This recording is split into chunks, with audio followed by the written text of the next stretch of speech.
I love how fashion can also be a sense of like protection, and it can also help you exude confidence. Whether you're meeting important people, you just need that bit of empowerment. What you put on can have such a big impact on how you're feeling. And at the same time, it's also a sense of affirmation because it's, dressing the way you dress or fashion is one of the best ways you can express yourself. And I think in the way that you choose to dress yourself, your own personal style, hopefully it reflects the best side of you as well as the most authentic side of you. Which affirms who you truly are.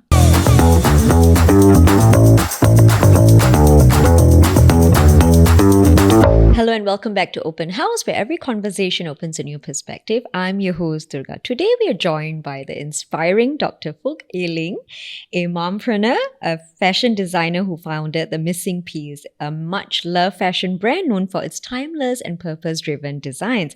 Welcome to Open House, Ee-Ling. Thank you so much for being here. Thank you so much for having me. Yes, and so Ee-Ling, let's start. Could you tell us a little bit about yourself? I mean, for those who are constantly on Instagram, they'll definitely know about The Missing Piece. We see you all over socials, but could you tell us a little bit about yourself and maybe even a little bit about your childhood, your growing up years? So I was born into a Christian family. At a very young age, I think my mom made the choice to stay at home and to raise my sister and I. I would say my sister and I kind of both went into a very typical Singaporean academic pathway. In the end, my sister ended up doing law and I ended up doing science. Yeah, I did a lot of my postgraduate studies and my university studies in Australia. And that's where I met my husband, and we now have 3 kids. Yeah. And how old are they? So the eldest is 14 and then I have 12-year-old twins. I see. Yeah. Now, let's start at the very beginning. Thank you for sharing, about your early years. But as women, we often have this pull to do the right thing, right? And, you've done your postgraduate degree and you're a doctor. So could you tell us a little bit about that? What made you feel like you wanted to step away from doing that and go into fashion? What was the curiosity or the interest? I think one thing really great about my parents when we were growing up is that they actually never really pressured us. They never really placed emphasis on like our studies and, academics and all that. And even, throughout, I did science pretty much, all through my studies because it was just something I was very familiar with. It wasn't hard. But I knew deep down it wasn't something I was passionate about. And I think the first turning point was when I had my first son. So I think at the time I was actually working for a pharmaceutical company. I really enjoyed that job. It was a great company and I had made so many great relationships there. So when I had my first child, it was pretty much like, I'm going to stay home and I'm going to look after them myself. And so at that time, my husband was also going to get posted overseas to do his fellowship. I decided to follow him with my 1.5-year-old son. And then when the twins came along, I had 3 toddlers under the age of 2. And I was a stay-home mom for 4 years. And that was actually, even now, I would say the toughest time I've ever experienced in my life was those 4 years staying home, looking after them full-time. I think a lot of stay-home moms would experience this. You start to have doubts. You start to lose your identity a bit. You start to question, you have a bit of resentment, like, how come I'm doing this all day, cleaning nappies, very mundane stuff. And a lot of it goes, thankless. I think that's where an old hobby came back and kind of kept me sane. So I think when I was in university, I picked up sewing. And I used to love to go to Spotlight, and just spend hours in there just like looking at fabrics. Was just totally lost in Spotlight, just love print, color. I would buy fabric, buy simple patterns, and then I'll take them home and sew. So I think when my kids were very, very young, I started to pick up sewing again. I made coordinated clothing for my whole family for Chinese New Year. And I think at that time, there were very few brands who did that. Coordinated sets. Coordinated sets. So I think my friends started asking like, oh, where you get your clothes from? So nice, And then they're like, he can make for me. And it was a very spur of the moment thing. But I remember staying up one night and I made this very amateur lookbook on like PowerPoint. And I just chose a few curated fabric and then some very simple silhouettes. And I just put into a simple lookbook and, I sent it by messenger on Facebook to all my good friends. And then they put in orders. And then I got a little tailor to help me make the orders. And yeah, I just did that as and when I wanted. I released small little collections. And I think it's only later down the line when we really did focus on women's wear. And that's when the business really started to take off, when we started getting noticed by influencers and KOLs. And then I had to make the decision, okay, is this something that you really want to make into a legit business, or do you want it to stay in as a hobby? So I think it was a very natural, organic progression. It wasn't planned. And so I think I used this term several times, but I really am an accidental entrepreneur. It was not a planned thing. Right. Yeah. Now, how would you characterize the missing piece? We're a mid-luxury women's wear brand. I think what sets us apart is that we're really committed to dressing real women who are, multi-hyphenated, they're busy, and imperfect bodies, So we want to dress them in all their curves in really flattering and comfortable clothing. So I would say we are a brand that is designed not really by a designer, but by a wearer. And I always design from a wearer's point of view and how the clothing will work from there for them on a day-to-day basis. Now, clothing, right, is something that is so powerful because it can make or break a person's day, for example, right? If you wake up in the morning and you're not feeling that great, but you put on something that makes you feel good and then you start your day right? So would you say as a designer or, as a mom as well, fashion for you is like an armor or truly, is it like an affirmation? I think that it's a bit of both. I love how you can put on something, and fashion can also be a sense of like protection. And it can also help you exude confidence. Whether you're going into like a meeting or you're meeting important people, you just need that bit of empowerment. What you put on can have such a big impact on how you're feeling. So I think in that sense, I love that fashion can be that kind of armor that you put on to go about, your day. And at the same time, it's also a sense of affirmation because it's, dressing the way you dress or fashion is one of the best ways you can express yourself. And I think in a way that you choose to dress yourself, your own personal style, hopefully it reflects the best side of you as well as the most authentic side of you, which affirms who you truly are. Who you choose to be. Yes, right? yeah. And what do you think, you design for the modern woman, right? What do you think modern women at this juncture struggle with? I think a lot of women that I've met, what they seem to struggle with is actually confidence. And I've seen so many women who have come through the store, they're always hidden behind like really baggy clothing or like really dark clothing. And then as you talk to them, you challenge them a little bit with like, oh, I really think you look so good in this dress. Like, try it on. And they're like, oh no, I can't wear cutouts. I'm like, oh no, but just give the cutting a chance, because we design for women who think they can't wear cutouts, right? And I just love the expression when they come out of the changing room, they're just looking at themselves in the mirror, and it's almost like they don't recognize, who is this person? And immediately you see like their facial expressions change. Even, some of them stand up taller and they're just like, they're checking themselves out in the mirror. And it's just an amazing transformation. It's a transformation. Actually, speaking of cutouts, I noticed that most of your pieces have cutouts, and it also has Oriental infusion, right? Is that intentionally done? I think definitely we did start out with modern cheongsams. That's something that we specialize in. I personally love the cheongsam. So I actually grew up, watching my grandmother dressed in her very elegant and yet very practical cheongsam, pottering around the house, making sure that everyone was well taken care of, and going about her day while still in her cheongsam. Wow. And to this day, I still believe that there's nothing as elegant or as sexy as a woman in a cheongsam. So we did choose to explore the different variations of cheongsam and see how we could make it wearable in today's daily life and make it more wearable, not just for special occasions. Also, we didn't really start out with having the cutouts in every piece. A lot of people think that the brand, the missing piece name, is the missing piece. Came about because of the cutouts, right? The cutouts. But actually, when I first came up with the name, the missing piece, it was actually how, how I mentioned the brand started out doing coordinated family wear. And so it was how every member of the family was like the missing piece of the family unit. So that's what actually, so that was actually how the name came about. And it was only when we came out with our first cutout cheongsam that, was picked up by Jin Lee. At the time, she was the chairperson for Singapore Fashion Week. She saw it at a kids' fair. Of all places, we were actually joining a kids' pop-up fair. And it was only this one cutout cheongsam, which was on the mannequin.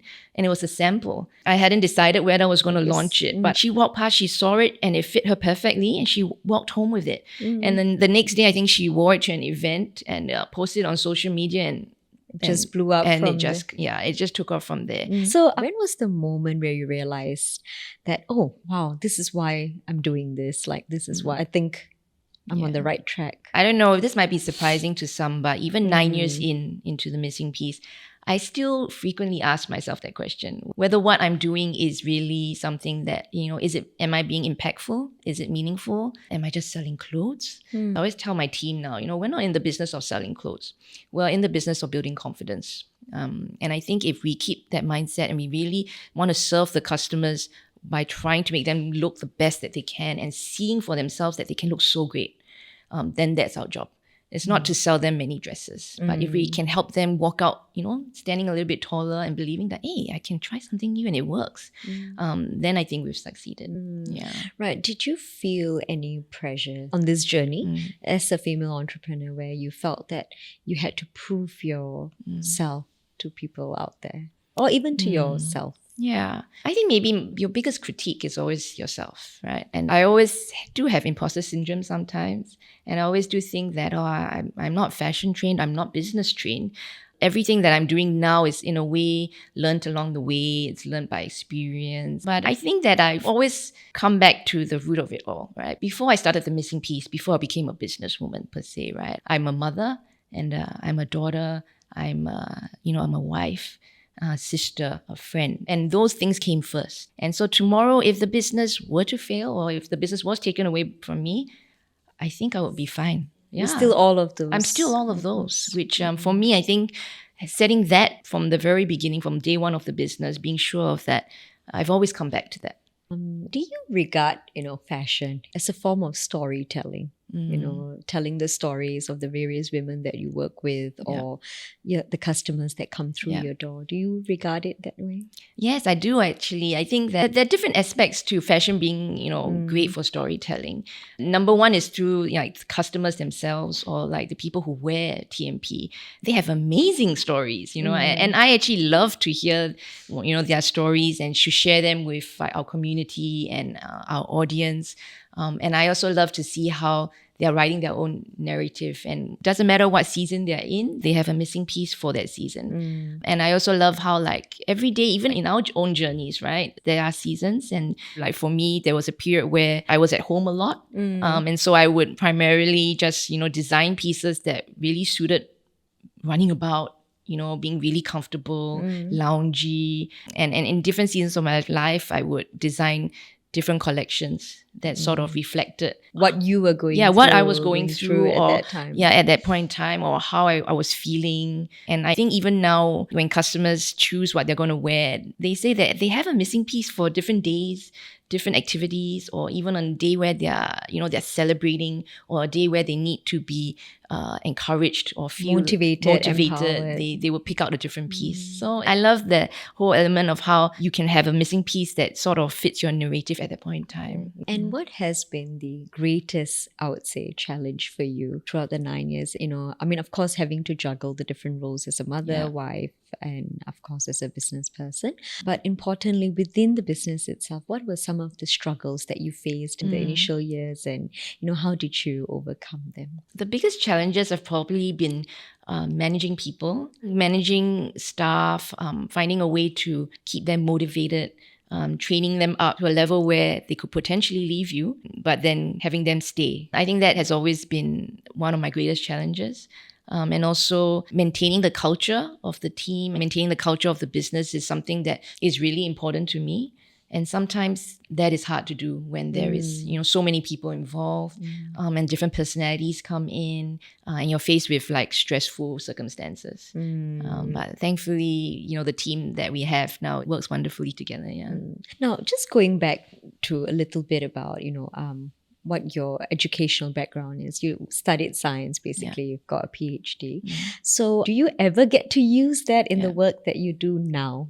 Is fashion a type of science, so to speak, right? Actually, I do think that one of the reasons I design differently to a lot of other designers out there is because of my science training. I don't design within the box. I can always think outside the box. And also I think my science training taught me to be very meticulous, be very precise about measurements.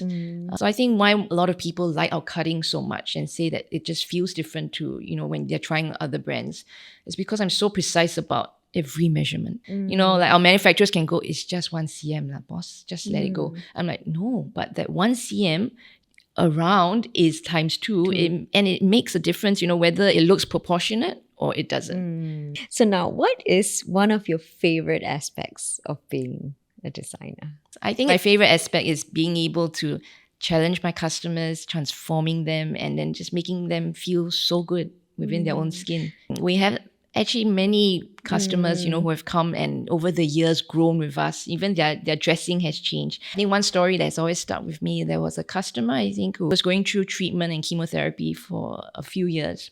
And she said that she just stopped wearing anything fancy.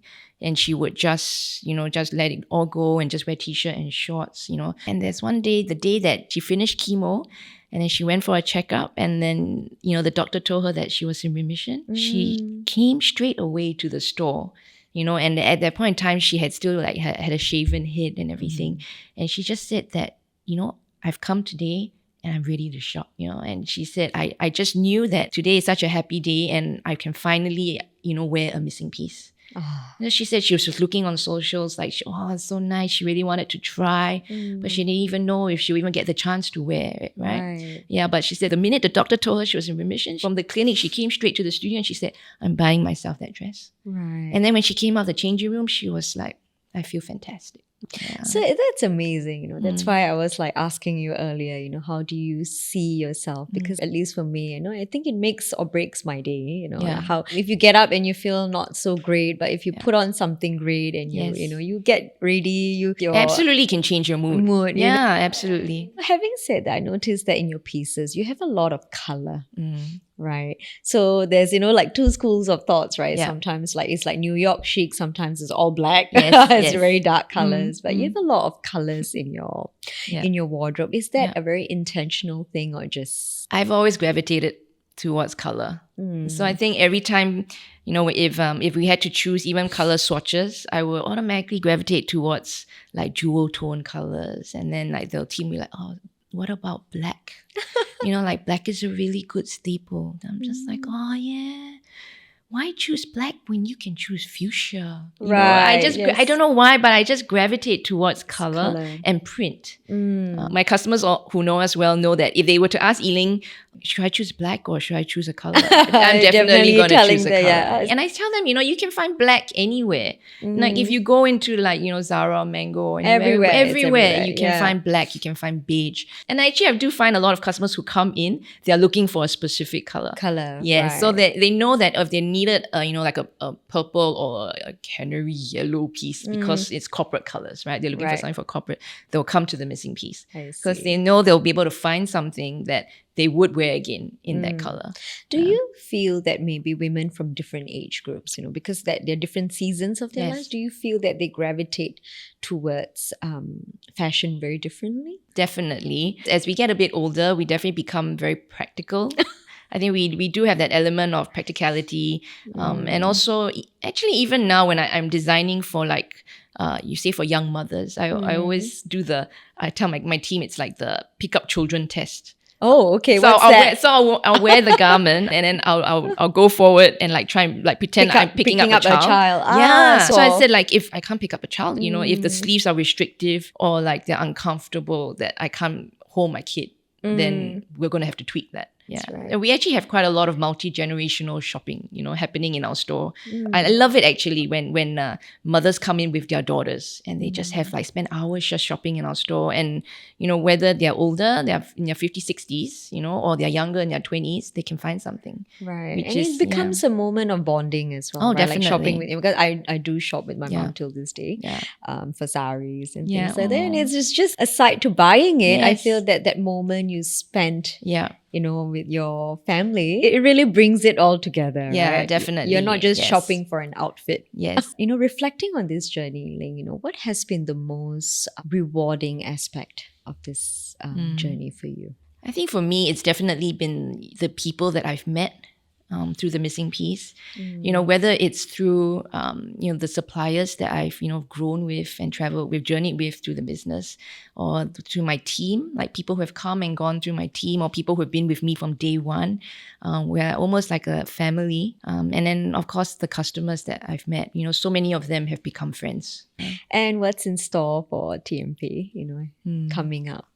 So I think we're going to be launching our resort collection soon, and this one's particularly exciting because we're doing it in collaboration with Ripple Root, and it's just a gorgeous print that evokes joy and gratitude, which we just love in our clothing as well. So it's a wonderful pairing, and I'm really excited to have the pieces come together. Yeah. Now, we move into a little bit about, motherhood and business, because there are many women out there juggling careers, like yourself, and taking care of their children as well. So has there ever been a moment where motherhood and business has sort of like surprised you, or you've learned something through each of it, to support the other? Well, my business was inspired by my family. The very first few collections were inspired by my family life. And even now, even though we don't do as much coordinated clothing, I always tell the team we will do it once a year at Chinese New Year, just to remember the roots of the brand. And then I think different collisions throughout the day, as my kids have grown up with the brand, right? They've grown since they were toddlers. Now they're like teens. Now my daughter would help me design the kids' clothes actually quite often. She would give her feedback. And she's actually got quite an interesting perspective on what teens should be wearing and how they should be wearing things. Even, my business is sort of like my husband's hobby.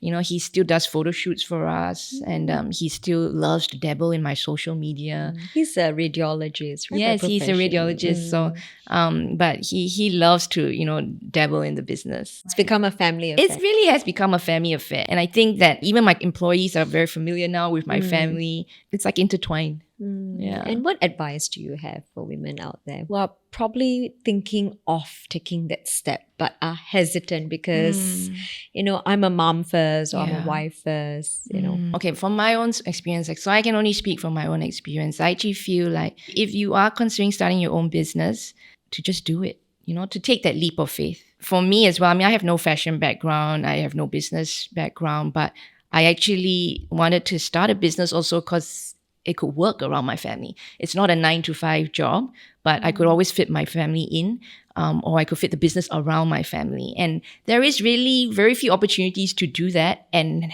sort of balance the two. And that's then running your own business, because you get maximum flexibility in a way. You're in control of your own time. And I always tell people you can start however small you want. So start as a side hustle.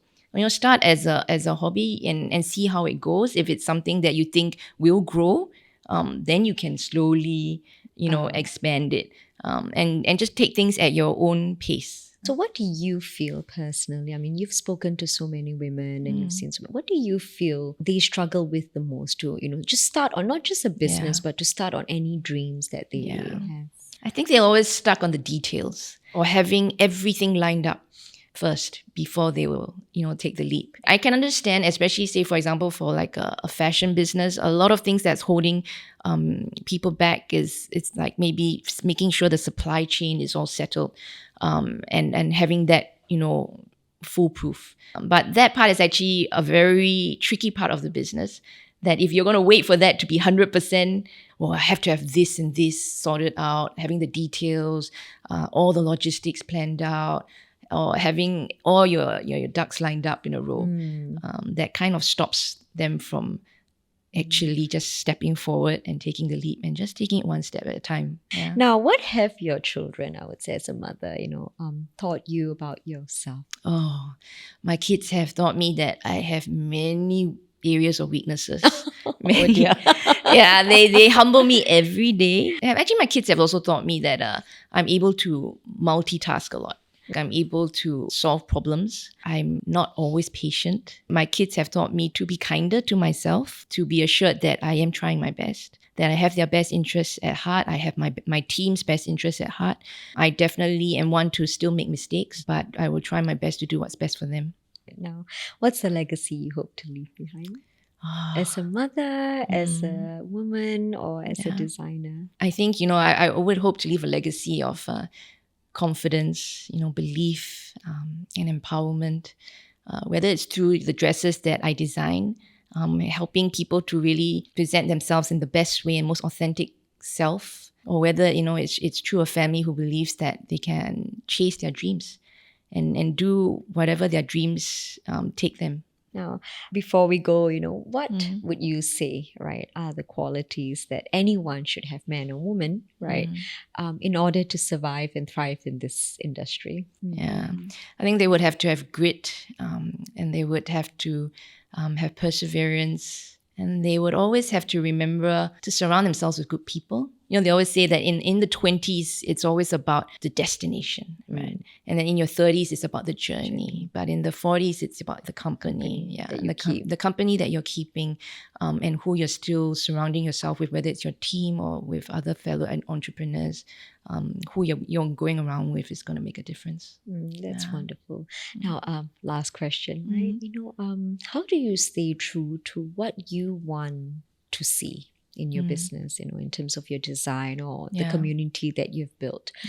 How do you stay authentic? Because I think that's one thing that a lot of maybe entrepreneurs, especially in this sort of industries, they struggle with, right? Because they want to be able to cater to the masses, but at the same time, they want to stay true to themselves. But it's a fine line. Yes. I think always going back to, the core values of the business, making sure that, the core values of, confidence, inclusivity, empowerment, and family. If anything that we're exploring, or even if a design doesn't meet one of those, then it's quite easy to to say this is not something that we want to go about. Or like we have been presented many opportunities as well, for the missing piece. And when I look back, like, oh, is this going to build up my community, or is this going to stretch my team too much? Because my team is also in a way my family, right? I also want to look after them. Then if that opportunity I feel like is going to stretch them, even though it makes sense numbers wise, then I'm probably still going to say no at that point in time. But I do think that it's something that every entrepreneur would struggle with, is the constant re-questioning of what am I doing? Is it in line with what you really want? Is it in line with what is with the brand, the community, and is it impactful? I think these are questions that you constantly need to ask yourself in order to keep the business, on the right footing, and also to keep growing. And have you ever experienced like burnout? Because it is a very real. And how do you overcome that? Definitely, I think there have been several points, I think, in the journey where I've struggled with burnt out. I think last year in particular was quite an intense year. I was really tired. And I think that the energy was zapped. And the only thing I could think of was to rest. 9 years into my 40s now, I am totally fine with that word. And I'm okay to say that if you need to rest. Because that is probably one of the basic things that you need to take care of as a human being. If I can't go on growing my business, I can't look after a team, I can't look after my family. If you are, if I'm completely, burnt out. All right, thank you so much, Ee-Ling, for taking the time to be with us here today, and I think it really, enlightened us as to what. To your journey, as a designer, but as a mom as well as an entrepreneur. So once again, thank you. Thank you for having me. And to all our listeners, thank you for tuning into this episode of Open House. So always remember, for every question you have, there's always a guest out there with the answers. So do stay tuned on our socials for more updates. And if you have any suggestions to guests that you would like to see future episodes, please leave them in the comments below. Thank you and see you.